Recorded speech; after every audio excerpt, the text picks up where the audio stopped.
This is how you transform simple sounding chord progression into amazing ones, all right?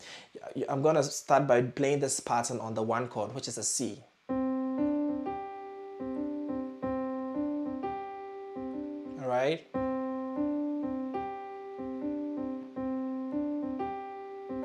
All right, and then I'll bring in my chord progression. In this case, A minor, F, C, G.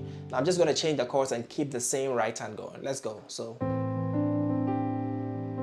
F, 1, A minor, D minor,